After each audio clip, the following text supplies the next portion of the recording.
Welcome to the Love Hub channel, where we discuss matters of the heart and give relationship advice to women. In today's episode, we are going to talk about how to forgive your ex. Remember, ladies, it is entirely up to you if you are going to forgive someone for hurting you. Don't feel pressured into doing something that you're not ready for. Forgiveness itself is a journey, and by the end of it, it is still up to you if you want to grant it or not. Before you continue watching this video, you need to ask yourself these questions. Do you really need to forgive the person who hurt you?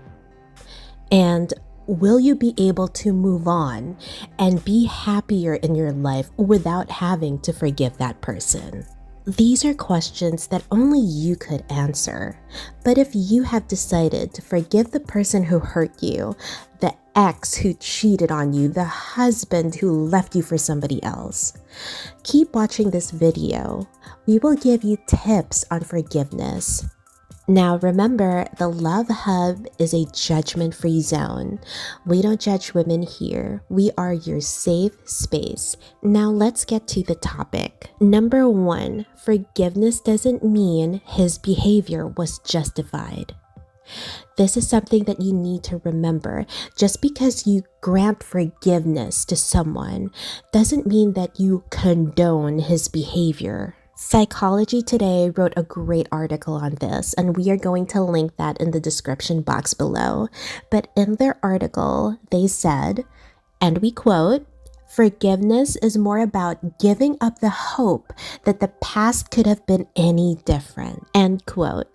So to us, forgiveness is partly about letting it all go and accepting the reality that everything between the two of you is truly over. So just because you have chosen to forgive your ex-boyfriend or your ex-husband doesn't mean that their behavior towards you was justified.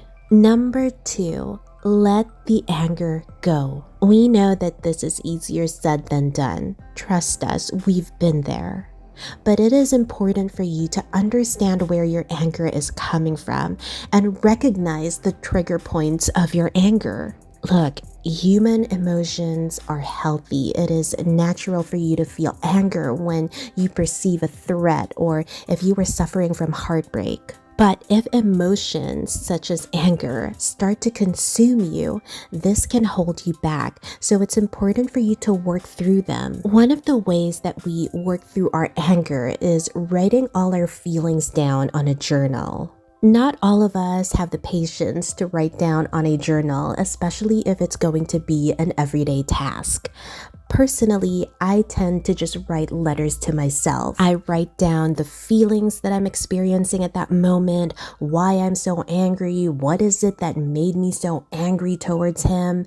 And then towards the end, I write some affirmations. It's always great to end a letter or a journal entry on a positive note, on a hopeful note. The important thing is that you're able to just sit down and reflect on how you are feeling. You are able to organize your thoughts and then let it all out. Number 3, find healthy distractions. Forgiveness can be such a challenging journey, and there will be moments where you will feel drawn to relive all the painful and bitter experiences that you were trying to escape from. So when it gets really overwhelming, it's important for you to take note of it and then take a step back and seek healthy distractions. Personally, when I feel that I am losing myself in that sea of anger and disappointment and resentment, I take a deep breath, turn on the TV, and watch a really funny Kevin Hart stand-up comedy show. Now, this may not work for you since we are all different, but it is important for you to distract yourself when you start to feel that pull towards negativity. Remember, forgiveness means letting go. It doesn't mean wallowing in anger and pain and then self-destructing. So when it gets really overwhelming, Remember to seek healthy distractions. Go spend time with your children or your friends. Take up hobbies or interests that you never thought you would take up before. Just do something that is positive and uplifting. Which leads us to number 4. If the process of forgiving someone is starting to become detrimental to your mental and emotional well-being, then stop. Psychology Today actually articulated this in a simple and easier to understand manner. They said, and I quote, "If forgiveness feels bad, stop." End quote. Remember, forgiveness is about setting yourself free. You don't want to be tied down by the chains of anger and resentment. You want to let all of that go. Remember, forgiving someone is entirely up to you. You shouldn't feel pressured into doing something that you don't feel is right. So if you feel that all of this is starting to feel extremely overwhelming and stressful, please take the time to take care of your mental and emotional well-being. You are the priority, not the person that you are trying to forgive. This leads us to number 5. Seek professional help.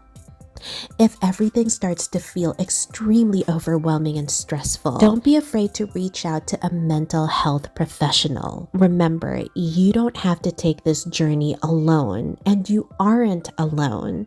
There are so many people that you can talk to about this.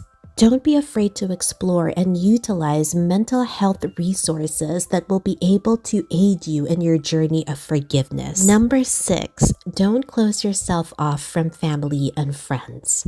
This is the perfect time for you to rebuild whatever relationships you have lost because of your ex-boyfriend or ex-husband. It's also important for you to surround yourself with people who will encourage you, who will help lift you up instead of dragging you down. Number 7, be kind to yourself.